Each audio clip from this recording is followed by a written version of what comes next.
네, 저희 10월 15일 소망교구 구역건찰 공부 모임 시작하겠습니다.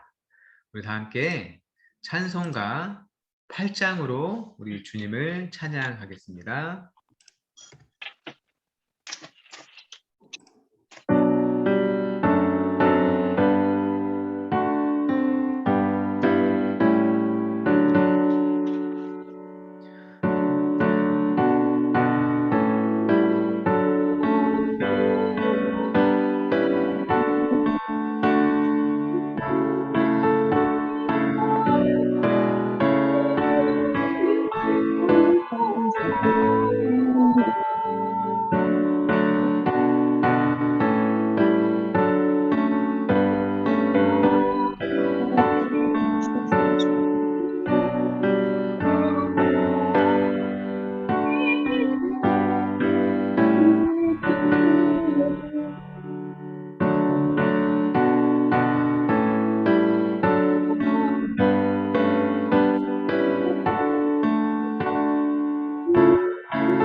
네. 네, 광고하겠습니다. 현재 이제 이번 주일까지는 제 좌석 수의 10%까지가 허용되고요. 그래서 예배 원하시는 분은 미리 신청을 해주시길 바라고요. 새로 방역 단계가 이제 발표된 것 같아요. 제가 잠깐 살펴보니까 조금 애매해요. 저희가 잘 해석해가지고 또 적용해야 되는 부분이 있어서 이후에 주일 예배 참석에 대해서는 따로 또 공지를 해드리도록 하겠습니다. 저희 교회를 위한 기도가 매일 정오에 있습니다. 계신 곳에서 하면 되고요. 혹시 이제 본당에 나와서 하실 분들도 오셔가지고 자유롭게 기도하고 돌아가시면 되겠습니다.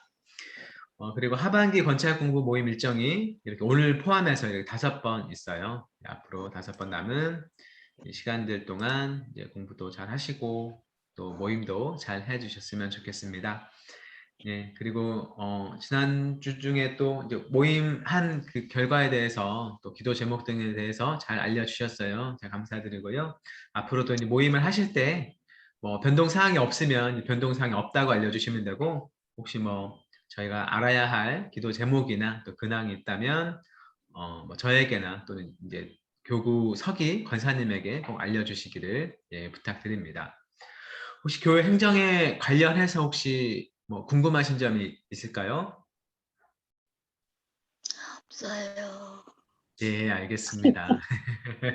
예, 아마 궁금하신 점이 있을 텐데 그런 사항에 대해서는 저희가 앞으로 하나씩 또 전달을 또 해드리도록 하겠습니다. 예, 오늘 함께 살펴볼 말씀은요. 출애굽기 32장 1절부터 14절까지의 말씀입니다. 예, 이스라엘이 광야에 있던 시절에 있던 일이죠.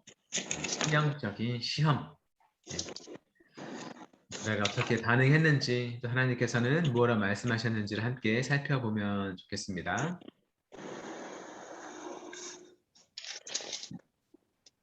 자, 출애굽기 32장 1절부터 14절 말씀인데요. 저 여러분이 한 절씩 번갈아 가면서 읽도록 하겠습니다. 백성이 모세가 산에서 내려옴이 더딤을 보고 모여 백성이 아론에게 이르러 말하되 일어나라 우리를 위하여 우리를 인도할 신을 만들라. 이 모세 곧 우리를 애굽 땅에서 인도하여 낸 사람은 어찌 되었는지 알지 못함이니라. 아론이 그들에게 이르되 너희의 아내와 자녀에게서 금고리를 빼어 내게로 가져오라. 모든 백성이 그 귀에서 금고리를 빼어 아론에게로 가져가매 아론이 그들의 손에서 고리를 받아 부어서 그걸로 새겨 송아지 형상을 그들이 만들어 말하되 이스라엘아 이는 너희를 애굽 땅에서 인도하여 낸 너희의 신이로다. 아론이 보고 그 앞에 제단을 쌓고 이에 아론이 공포하여 이르되 내일은 여호와의 절이니라 하니라. 잠시만요.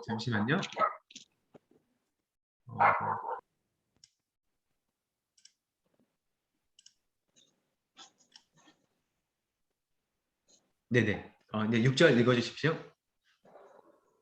이튿날에 그들이 일어나 번제를 드리며 화목제를 드리고 곁에 앉아서 먹고 마시며 일어나서 뛰놀더라. 여호와께서 모세에게 이르시되 너는 내려가라. 내가 애굽 땅에서 인도하여 낸 내 백성이 부패하였도다. 내가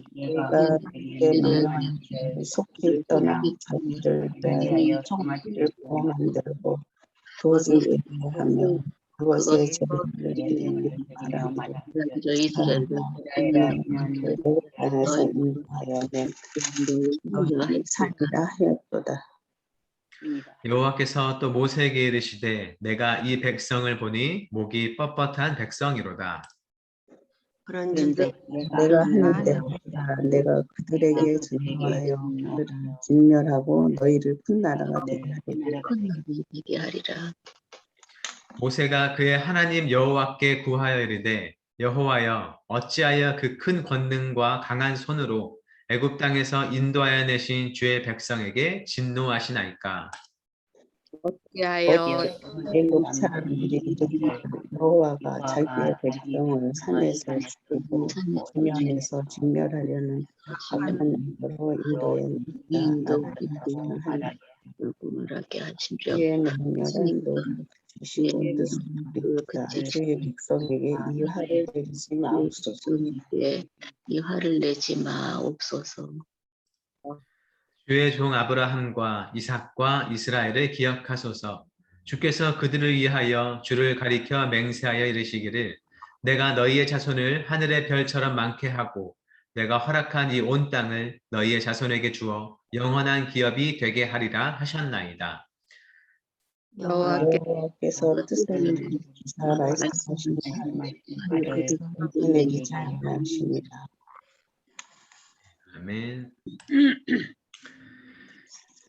예, 이스라엘이 애굽에서 벗어나서 가나안 땅을 향해 가는 도중에 있던 이 광야는 보이지 않는 하나님을 믿는지 믿지 않는지 확인하는 시험의 장소가 되었습니다.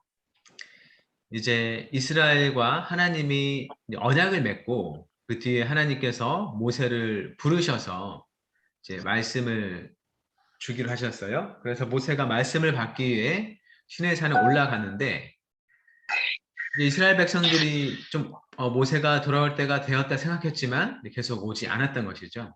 그러자 백성들이 폭동을 일으키는 이야기가 함께 읽은 말씀입니다.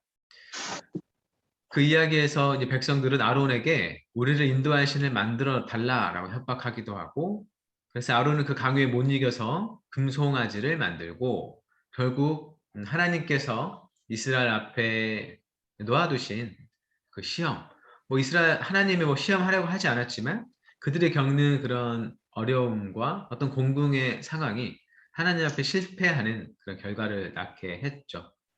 그래서 하나님은 패역한 이스라엘 백성을 진멸하겠다라고 말씀하셨지만 모세가 중간에서 잘 중재를 해서 하나님께서는 그 뜻을 돌이키는 모습을 방금 읽은 말씀에서 볼 수 있었습니다.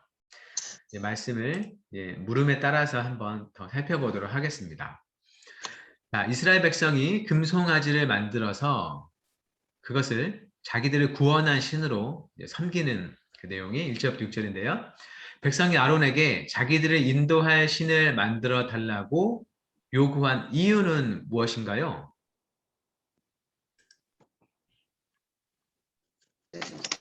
모세가 내려오니 더디. 네? 모세가 산에서 내려오니 더디면서 네, 그쵸.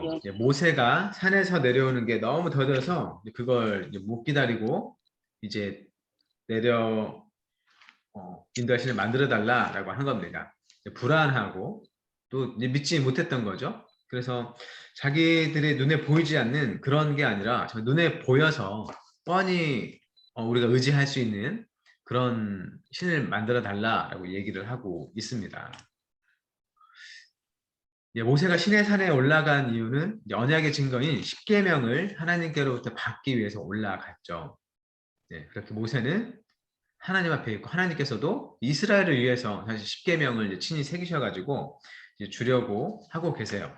근데 그 산 아래 백성들이 있는 곳에서는 백성이 모세형 아론을 협박해서 우리를 인도할 신을 만들어 달라라고 얘기를 합니다. 사실 뭐 우리가 이 장면을 보면 좀 이해가 좀 안 되지 않으세요?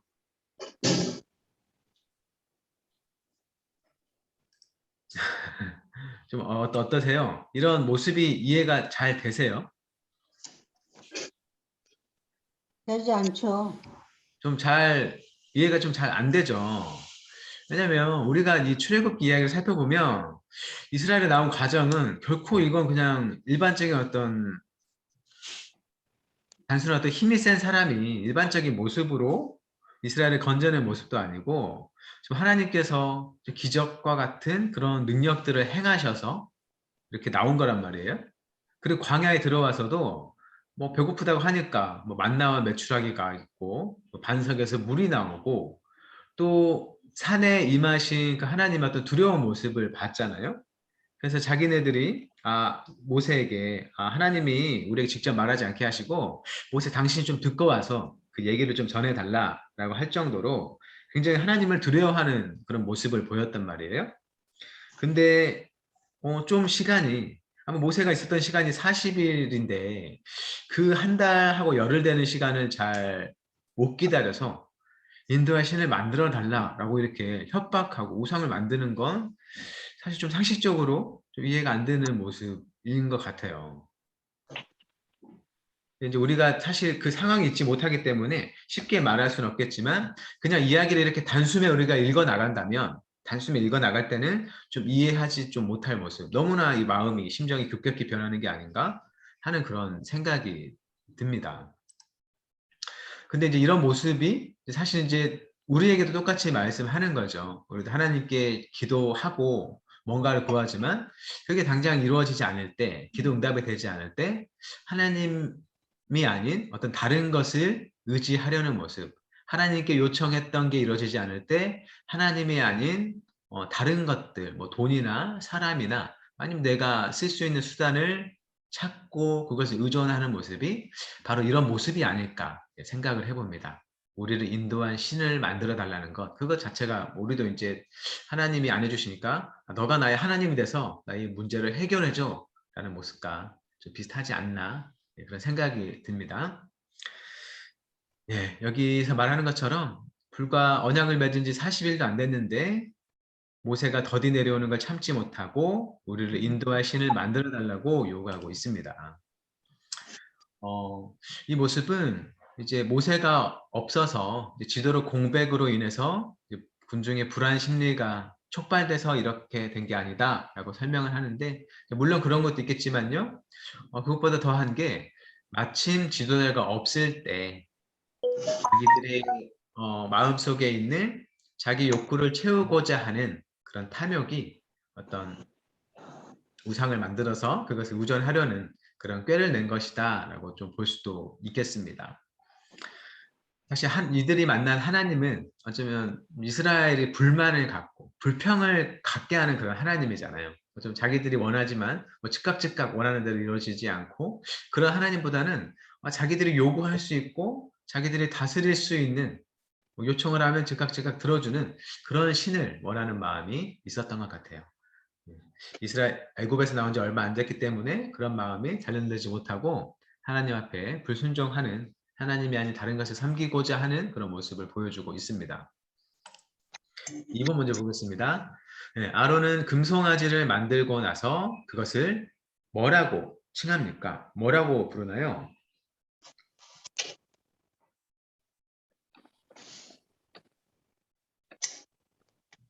네, 4절에서 뭐라고 하죠? 너희를 애굽 땅에서 인도하여낸 너희의 신이로. 네, 그렇죠. 이는 너희를 애굽 땅에서 인도하여 낸 너희의 신이다 라고 얘기를 합니다. 좀 황당하죠. 자기들이 갑자기 금을 모아서 송아지 모양 뭘 만들어 놓고, 사실 얘가 전에 우리 그 애굽에 있을 때 뭐 여기까지 재앙도 하고 홍해도 가르고 오면서 뭐 먹을 것도 주고 물도 낸 그 신이 바로 얘였어라고 말하는 거예요. 굉장히 황당하지만 무슨 이제 그걸 받드는 모습을 보여주는 거죠. 아론은 이제 모세가 없는 사이에는 영적인 지도력을 발휘해야 되는데 군중의 기세가 너무 셌어요. 그래가지고 그들과 이제 타협의 길을 걷게 됩니다. 하나님은 저 산 위에 계세요. 근데도 금송아지를 하나 만들어 놓고 이것이 너희를 애굽 땅에서 인도하여 낸 너희의 신이다라고 이제 선언을 합니다. 뭔가 굉장히 섞여 있죠. 금송아지 만들어 놓고 이거 우리가 따를 새로운 신이야. 우리 얘를 섬기자. 얘가 우리한테 잘해줄 거야 라는 게 아니라, 사실은 얘가 지금까지 우리에게 우리를 뭐 애굽에서 건지고 이것저것 해준 그 신이야 라고 얘기를 합니다. 좀 무서워요. 생각을 해보면. 그렇죠? 백성은 하나님의 말씀의 통치를 받기보다 자신의 말을 들어줄 신을 창조하렸습니다. 그렇죠. 하나님께서 하라고 하신 그 말씀을 지키며 살기보다는 차라리 그냥 뭐 제사 잘 드리고 할 테니까 우리가 요구하는 걸 잘 들어주는 그런 신이었으면 좋겠다라는 그런 마음이 표출된 걸로 볼 수 있겠습니다. 그래서 이 우상은 백성의 저급한 탐욕이 투영된 껍데기 형상이다라고 볼 수 있는 것이죠.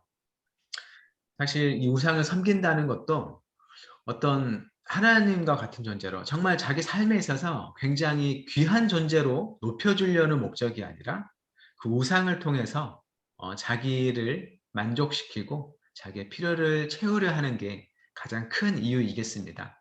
그래서 사실 우상 숭배라는 것도 좀 더 깊이 들어가 보면 자기를 우상으로, 자기를 신으로 섬기는 그런 모습을 이제 보여주고 있어요.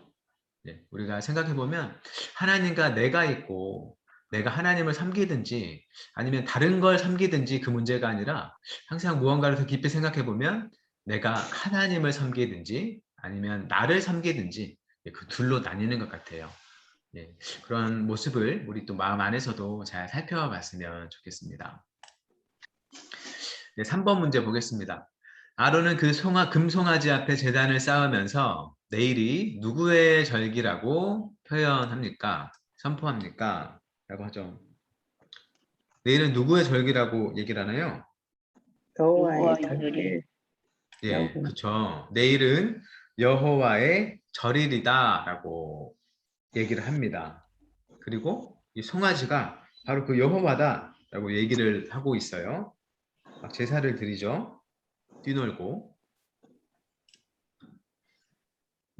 아론은 나름대로 이 여호와 신앙 체질도 유지하고 또 백성의 집단적 요구도 절충해서 새로운 종교 체제를 만들려 시도했다라고 합니다. 그래서 이 금송아지를 놓고 내일이 그 우리가 언약을 맺은 그 여호와의 절일이다라고 이제 선언을 하는 거죠. 바로 눈앞에 보이는 이 금송아지가 그 여호와이다라고 얘기를 합니다. 이제 이 점이 우리가 참 스스로 좀 잘 돌아봐야 되는 그런 문제인 것 같아요. 그렇죠? 여호와 이름이 들어가기 때문에 겉보기에는 여호와 신앙 체계가 유지되는 것처럼 보입니다. 그렇죠? 아, 나는 여호와를 섬긴다라고 하니까 아, 너도 여호와를 섬기는구나라고 말만 들으면 그렇게 생각할 수 있어요. 근데 막상 얘가 섬긴다는 여호와가 금송아지 모습을 딱 갖고 있는 거죠. 아, 그러면 얘는 이름만 여호와지 실제로는 금송아지 우상이구나라는 걸 우리가 알 수 있죠. 그래서 이건 그냥 노골적으로 이방신의 이름을 부르는 것보다 오히려 더 간교하고 악한 행동이다라고 얘기를 할 수 있습니다. 심지어 이 하나님을 그냥 일반 우상처럼 나의 탐욕을 이루기 위한 도구로 삼는 것도 굉장히 악한 행동인데 그런 하나님을 어떤 물건을 만들어 놓고 이게 바로 그 성경에서 말하는 하나님이야 라는 행위는 더 하나님께 악하고 무서운 그런 행동이죠. 이런 모습이 이제 우리도 잘 돌아봐야 되는 거죠. 우리가 하나님이라 부르는 그 하나님, 또 우리가 예수님이라 부르는 그 예수님, 그 예수님이 정말 성경을 통해서 우리에게 보여주신 그 하나님이고 예수님일까라고 잘 들여다보는 게 필요하다는 거예요. 왜냐하면 우리도 이제 그런 걸 잘 돌아봐야 하는 게 우리 역시도 어떤 이단 종교에 대해서는 그들도 똑같이 하나님을 말하고 예수님을 말하지만 그들이 믿는 하나님, 그들이 믿는 예수님은 진짜 예수님 아니야 라고 우리가 얘기를 하잖아요. 그렇죠? 근데 이제 그게 이제 꼭 그들에게만 적용되냐라고 하면 그렇지 않고 우리에게도 똑같이 적용이 된다는 거예요. 우리도 얼마든지 이단에 빠질 수 있고 그런 위험에 노출돼 있고 또 그 어떤 정통이라는 게 꼭 우리한테만 딱 국한되어 있다라고 우리 스스로가 얘기할 수 없고 또 외부에서 우리에 대해서도 그렇게 얘기할 수 있고 그런 점을 볼 때 우리가 생각해야 될 건 우리 역시 겸손하게 우리가 믿고 따르는 그런 신앙을 잘 점검해 봐야겠다. 겉으로 어떤 이단의 행위와 실제로 이단으로 판정될 만한 그런 마음은 아니더라도 어쩌면 그에 근접한 행동을 마음을 가질 수도 있다는 점을 겸손하게 생각하면서 하나님 말씀을 잘 보고 배우고 그 길을 따르는 게 필요하겠다라고 생각을 합니다. 예, 우리 나눔 질문을 통해서 좀 서로의 생각을 나눠보는 시간을 가져봤으면 좋겠습니다. 예, 우상이란 눈에 보이지 않는 하나님을 보이는 형상으로 조각하며 그것에 경배하는 행위입니다. 그렇죠? 꼭 하나님이 아니더라도 어떤 조각을 만들어 놓고 이게 나의 신이다 라고 하면서 그래서 경배하는 행위입니다. 기독교는 우리가 어떤 신을 만들어서 그것을 섬기는 종교가 아닌 거죠. 이 성경을 통해서 우리에게 자신을 나타내신 그 하나님을, 그 예수님을 섬기는 종교가 우리 기독교입니다. 그런데 우리 역시 그 말씀과 상관없이 나의 욕심 때문에 만들어낸 어떤 우상이 있을 수 있어요. 그렇죠? 그런 우상이 있다면 어떤 게 있을지 한번 서로 나눠보면 좋겠습니다. 꼭 자기의 이야기가 아니더라도 이런 우상이 있을 것 같다라는 그런 이야기도 해보셨으면 좋겠습니다. 우리 한번 얼굴을 보고 얘기를 나눠보도록 하죠. 어떤가요? 우리 스스로 만들어낸 그런 우상이 있다면 어떤 게 있을까요?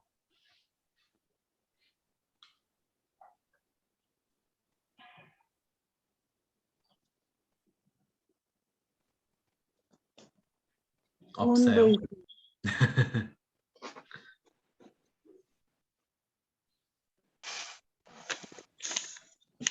네, 이제 보통 흔하게 일단 가장 우리가 먼저 얘기하고 또 신약 성경에서 예수님도 경계했던 게 경고했던 게 돈이죠.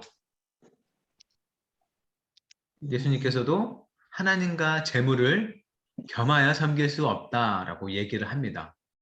그러니까 예수님이 뭐 다른 우상에 대해서 사실 얘기를 안 했어요. 다른 우상에 대해서 얘기하지 않고 돈을 경계해야 된다. 재물과 하나님 섬길 수 없다. 하나님에 맞설 수 있는 건 사실 돈이다라고 얘기를 하신 것과 같다고 볼 수 있어요. 그만큼 돈이라는 게 사람의 삶에 있어서 하나님만큼 중요하다라는 걸 사실 예수님께서도 인정하신 거고, 그래서 그만큼 사람은 하나님이 아닌 돈을 섬길 위험에 늘 있다라고 얘기를 한 거죠. 아마 누구나 너무나 잘 알 것 같아요. 이 돈이라는 게 꼭 뭐 우리가 손에 잡리는 그 지폐를 말하는 게 아니죠.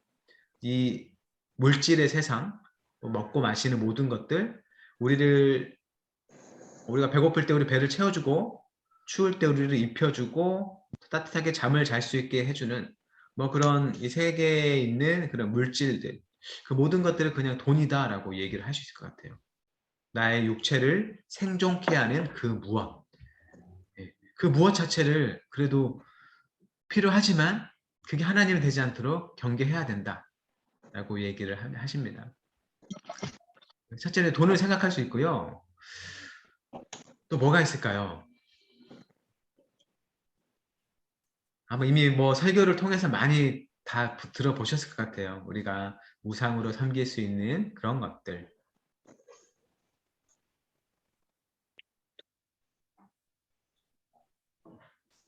없으세요? 일단은 또 쉽게 말해지는 게 자기의 뭐 가족, 특히나 어른 같은 경우에는 자녀가 있는 분들이 자녀가 우상이 될 수 있다고 얘기를 하죠. 자녀들이 하나님보다 더 소중한 존재가 돼서 그 앞에서는 뭐 하나님이고 뭐가 없고 그냥 자식을 위한 모든 걸 다 해주는 그런 부모가 될 가능성이 늘 있는 것이죠. 그런 게 있고요. 또 아까 얘기했던 것처럼 자기 자신이 이제 우상일 수 있어요. 자기 자신. 우리는 자기 자신을 섬기는 존재니까 하나님보다 자기를 더 중요시 여기고 자기가 가장 좋은 것을 하고, 또 나의 명예가 있어요. 명예가 자기의 우상이 돼서 명예를 위한 거라면 뭐든지 하고, 또 자기의 명예를 이렇게 좀 떨어뜨릴 것 같은 거는 굉장히 싫어하고 그걸 막기 위해서 뭐든지 뭐 동원하고 그런 모습이 있죠. 이게 이제 신앙생활 할 때도 이제 똑같이 나타나는 거예요. 그러니까 우리가 신앙생활이라는 게 굉장히 하나님 앞에 귀하고 좋은 거지만, 신앙생활을 내가 잘한다라는, 열심히 한다라는 그 모습 자체가 자기 우상이 돼서 그걸 막 쌓는 거예요. 다른 사람들에게 뭐 칭찬받거나 내세우고 싶거나 그런 것들도 있다는 거죠. 그러니까 우리가 교회 안에 머문다는 것 자체가 어떤 거룩한 영역, 성역, 어떤 뭐 악이 침범하지 못하는 그런 영역이 전혀 아니고, 우리가 살아가는 모든 삶의 영역이 다 그런 하나님을 대적하는, 거역하는 그런 장이 될 수 있다는 게 우리가 이제 기억해야 되는 거죠. 그래서 어디에 있든지 간에 우리가 깨어서 하나님을 바라보고 섬기는 그런 자세가 필요하겠습니다. 이 외에도 또 많은 것들에 대해서 한번 꼭 살펴보셨으면 좋겠고요. 다음으로 문제 더 살펴보겠습니다. 하나님은 불순종한 백성을 진멸하려 하셨지만 모세의 중재 덕에 뜻을 돌이키시는데요. 하나님은 금송아지를 만들어서 숭배한 이스라엘 백성을 어떻게 평가하시나요?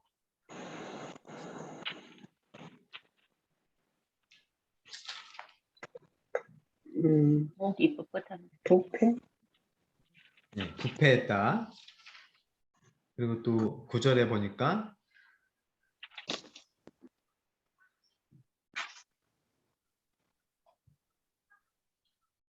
목이 뻣뻣한 백성이다, 그런 얘기를 하죠.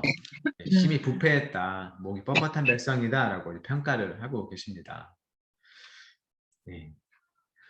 하나님께서는 이스라엘이 금송아지를 만들어서 여호와라고 부르는 걸 보고 이들이 부패했다라고 평가하는데요. 이 부패했다는 말이 그 원래 뜻이 뭐 멸망시키다, 파괴하다 이제 이런 뜻도 같이 갖고 있대요. 그래서 이걸 좀 더 해석을 해보면 이스라엘이 적극적으로 하나님의 언약 공동체를 파괴했다라는 의미를 가진다는 거죠. 그냥 스스로만 뭐 썩어진 그런 좋지 않은 모습을 가진 게 아니라 하나님과 언약을 맺은 이 언약 공동체를 파괴했다라고까지도 우리가 생각할 수 있다는 것이죠. 예, 하나님께서는 시내의 산에서 이 이스라엘과 언약을 맺고 내 백성이라고 얘기를 하셨어요. 근데 7절을 보니까 모세에게 너가 애굽 땅에서 인도해낸 너의 백성이 부패하도다 라고 하면서 원래는 나의 백성이라고 하셨지만 이들이 부패하더니 바로 모세에게 너의 백성이다 라고 부르는 모습을 보여줍니다. 약간 좀 재밌기도 하죠. 이 모습이 금세 하나님을 따르지 않았다고 해서 너의 백성이라고 이렇게 말씀하시는 모습이 이제 좀 우스운 모습인 것 같기도 해요. 여튼 저들이 금송아지를 만들어 섬기는 그런 모습, 하나님을 떠나는 모습은 하나님께서 더 이상 너는 나와의 언약 관계 속에 있지 않다라고 이제 얘기하는 사실 무서운 말인 거예요. 너희가 나와 관계가 없다라고 얘기를 하는 거죠. 2번 문제 볼게요. 하나님은 죄를 범한 이스라엘 백성에게 어떤 처분을 내리겠다고 하십니까?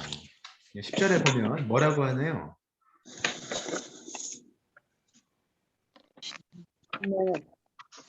네.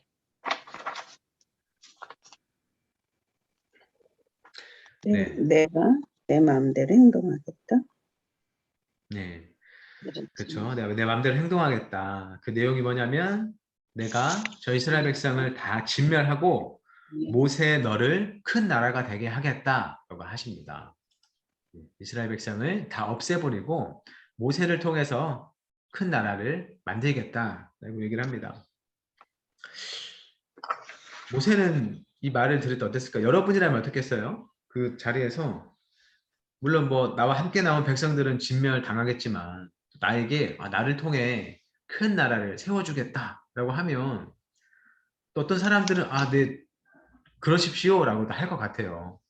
저 이스라엘 백성들, 저 못된 놈들 기꺼이 이렇게 어렵게 구해줬더니 하나님을 떠났네요. 참 못된 놈들입니다. 쟤들 다 없애고 그냥 저와 함께 큰 나라를 세웁시다 라고 얘기를 할 수도 있을 것 같습니다. 네. 10절에서 하나님께서 내가 하는 대로 두라 라고 하는 말이 뭐 그대로 번역을 해보면 나를 편히 쉬게 하라 라고 번역이 될 수 있다고 해요. 그만큼 그냥 내가 하고 싶은 대로 내가 할게. 내 마음대로 행동하겠다 라고 말씀하셨다는 것이죠. 그 마음대로 행동하겠다는 게 백성을 다 죽이겠다라는 말이에요. 하나님의 마음이 굉장히 화가 나서 저들을 죽여야 내 마음이 풀리겠다라는 그런 의미인 거죠.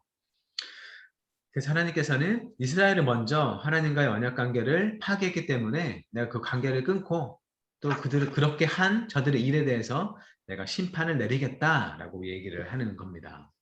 네, 우상을 숭배하는 것, 하나님 분명 하지 말라고 주님 목소리로 말씀하셨는데도 그 금세 어기는 이스라엘이었던 거죠.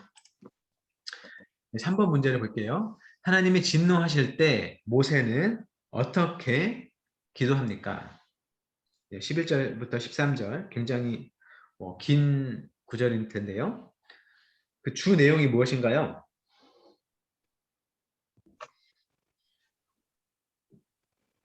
화를 내지 말라. 화를 내지 말라. 네, 화내지 마시고 좀 참아주세요 라는 거죠. 좀 뜻을 돌이켜주세요. 네, 그런 내용입니다. 이렇게 보면 하나님의 명예를 위해서 그리고 하나님께서 옛날에 아브라함과 맺은 언약을 기억해서 한 번만 용서해 주십시오라고 이제 간청을 하죠. 네. 하나님은 아까 10절에서 내가 이스라엘을 진멸하고 모세 한 사람을 통해서 다시 나라를 시작하겠다라고 말씀하셨습니다.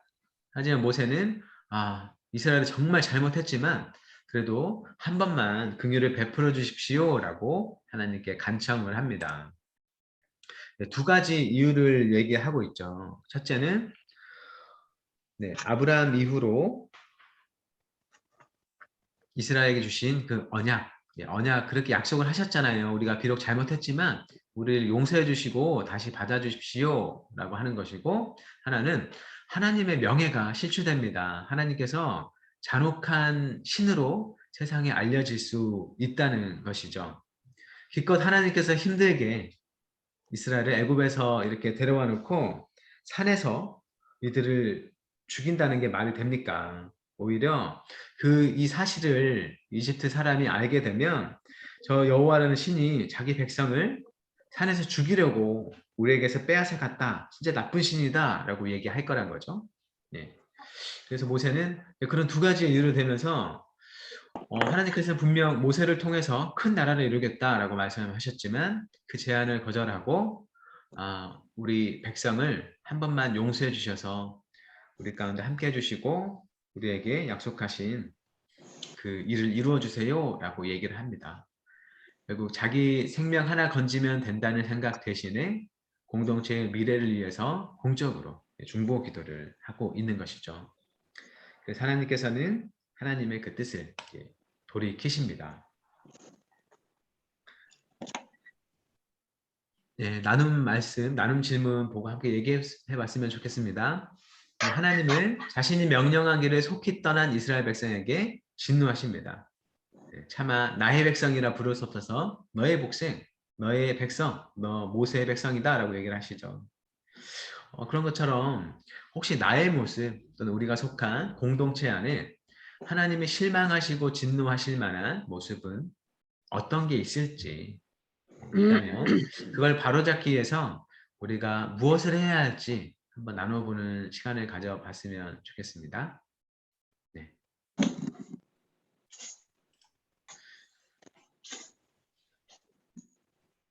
하나님께서 싫어하실 만한 그런 모습이 뭐가 있을까요? 생각나시는 거?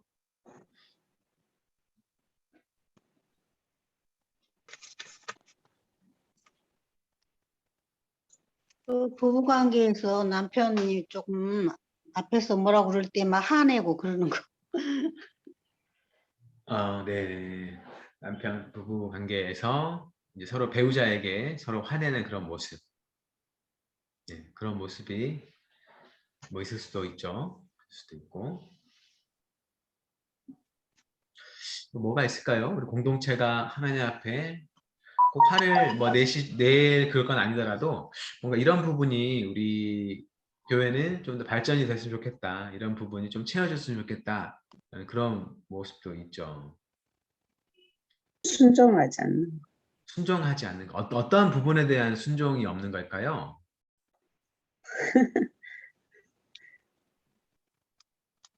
구체적인 무언가가 있죠. 구체적인 무언가가 있을 텐데 그 구체적인 무언가를 바꿔야 다시 그게 해결이 되는 거잖아요. 많죠, 뭐 순종하지 않는 거. 말씀대로 살지 못하고. 네, 그렇죠. 말씀대로 살지 못하는데 그 말씀이 구체적으로 무엇일까 하고 얘기해 보면 이제 직접 여기서 거론은 못 하시지만 그렇죠? 교우 관계가 좋지 않은 분들도 있고 또 공동체 안에 어떤 봉사하는 모습에서도 서로 다툼이 있을 수 있고 미루는 게 있을 수 있고 또 대외적으로도 사회적으로도 뭔가 부족한 모습이 있을 수 있어요. 우리는 이제 교인이니까 잘 모르지만 저 바깥에 있는 사람들이 한영교회에 대해서 이야기하는 것들 우리에게 잘 들리지 않을 수 있겠지만 그런 모습이 있을 수도 있고요. 물론 하나님께서 우리를 향해서 나의 교회가 아니라 너의 교회야 라고 말하실 만큼 그런 점은 없지 않을까 생각을 하지만 여튼 공동체라는 게 계속해서 발전할 여지가 있는 것이라면 그런 부분을 잘 알고 잘 개선해 나가는 게 우리에게 정말 중요하겠죠. 뭔가 하나 콕 집어서 말하기는 어려울 수 있겠지만 여튼 교회가 60년이 된 만큼 과거와는 다르게 변해가는 모습이 분명 있어요. 코로나로 인해서도 그렇고 그런 모습이 있습니다. 가령 뭐 식당 봉사 같은 경우에도 참 굉장히 이제 수고하면서 해오신 일인데 작년부터 식당 봉사가 사라졌어요. 그렇죠?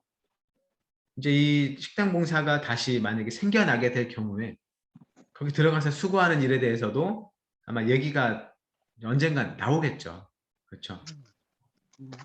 우리가 직접 하지 못하는 그런 상황, 그래서 뭐 외부 업체에 그걸 맡겨야 되지 않냐, 뭐 그런 이야기에서부터 뭐 그런 대화가 오갈 때 뭐 어느 게 맞는지는 사실 뭐 결론 내리기는 어렵지만 여튼 그 과정 속에서도 뭐 불협화음이 있을 수 있고 하여튼 뭐 그런 점들을 생각할 때 어느 누군가는 이런 거 우리가 해야 되지 않냐 생각할 수도 있고 아니다 그런 것보다 외부에 맡기는 게 우리가 더 예배에 집중할 수 있고 또 뭐 더 잘 하나님 섬길 수 있지 않겠느냐 그런 얘기를 할 수 있고요.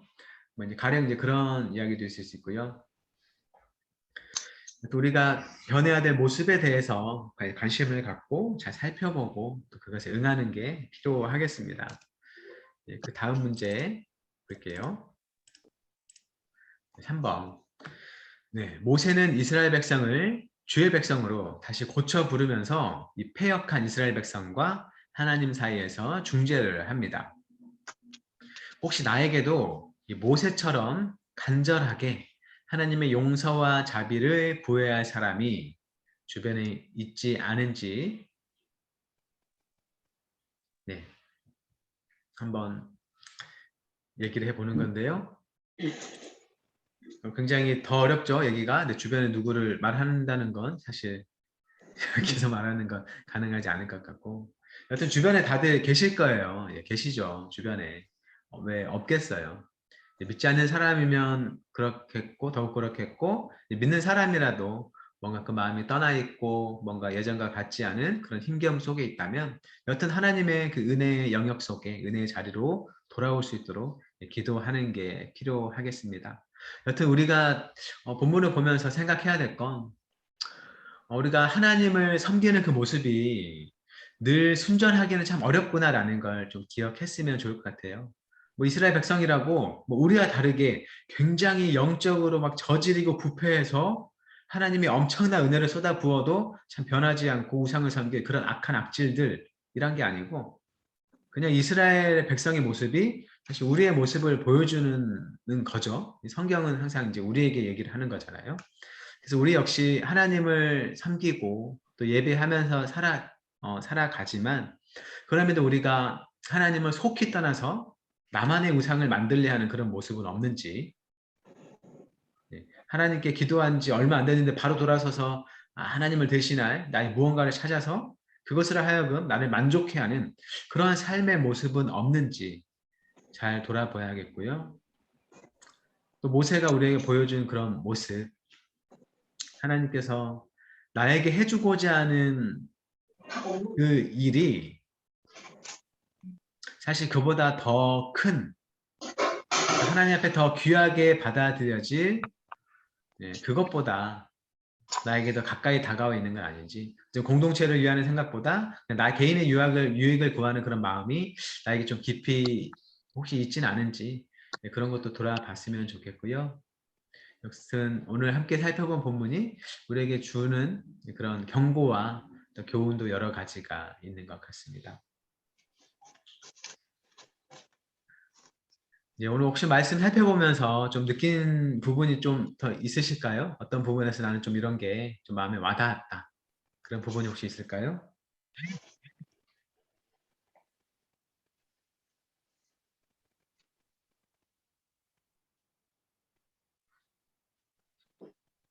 네, 다들 교환을 보고 계신 것 같아요. 네, 여튼 마음에 드는 생각들 다시 한번 좀 곱씹어 보셨으면 좋겠고 하나님을 우상으로 섬기지 않는 그런 순전한 믿음으로 자라가기를 그리고 모세와 같이 주변에 있는 사람들을 위해서 하나님과 또 그 사람 사이에서 중재의 역할을 잘 하는 하나님의 신자가 될 수 있기를 바랍니다. 예, 함께 기도했으면 좋겠는데요. 나눈 말씀을 생각하며 이렇게 기도했으면 좋겠습니다. 말씀과 상관없이 하나님은 내 욕심을 채워주는 존재로 여기는 악을 행하지 않게 하소서. 또 하나님이 자랑스럽게 내 백성이라고 부르실 만한 공동체가 되게 하소서. 그리고 그 외에 우리 교회를 위해서도 함께 또 기도해 주시고 여러 가지 것들로 함께 기도해 주셨으면 좋겠습니다. 함께 기도하는 시간을 갖도록 하겠습니다.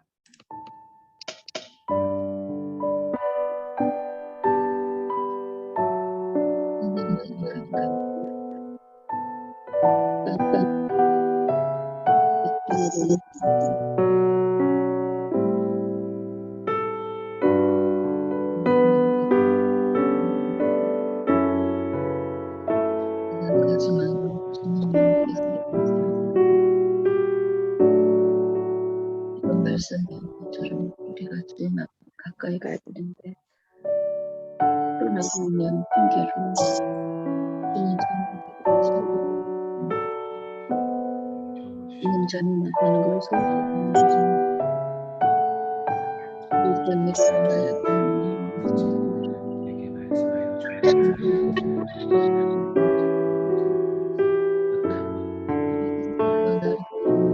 이제껏 들어와서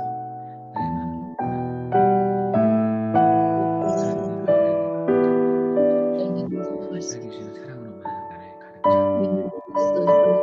주께서 사랑을 보내셨고 우리에게 주셨습니다.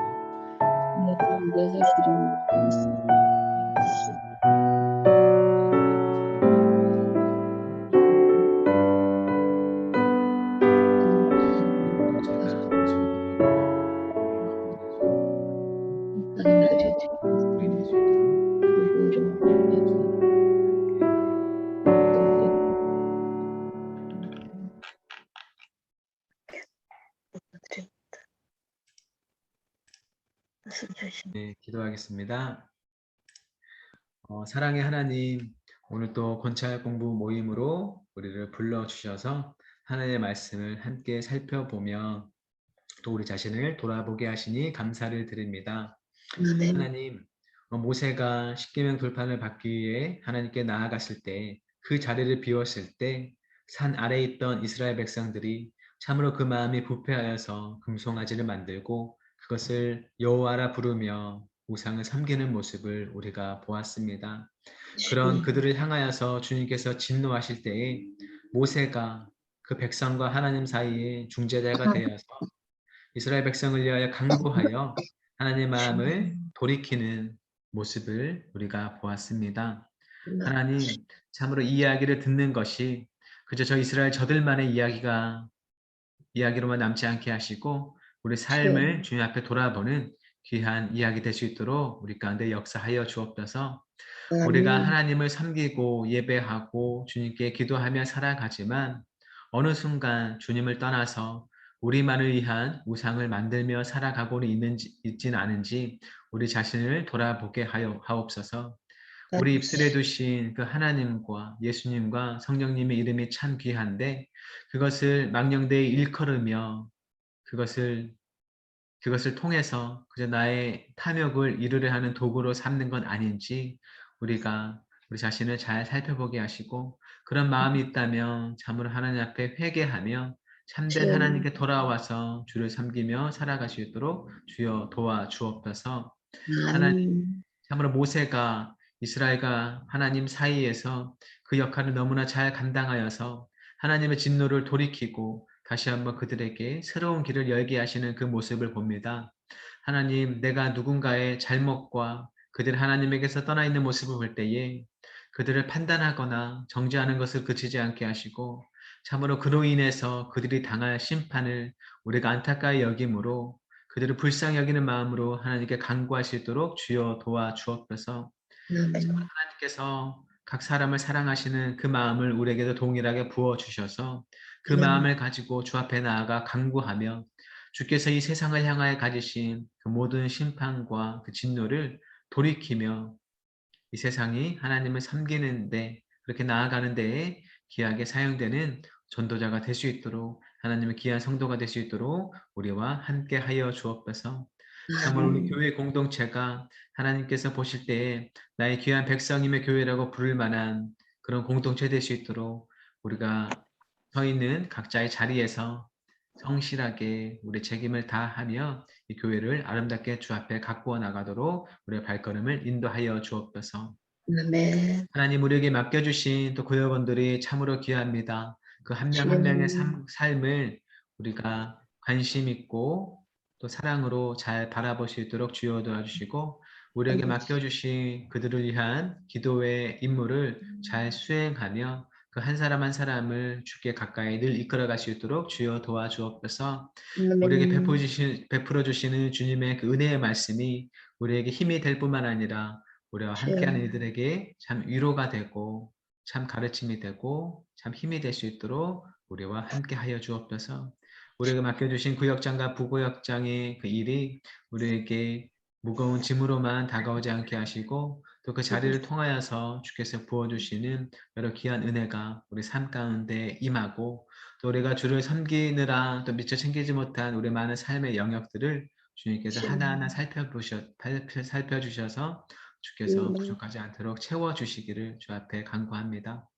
우리와 우리 함께하는 가족들, 우리 함께하는 많은 이들이 주님 안에서 건강하고 행복해지기를 주 앞에 간구합니다. 오늘 주신 귀한 시간에 감사드리오며 예수님의 이름으로 기도드립니다. 아멘. 네, 감사합니다. 모두 수고하셨습니다.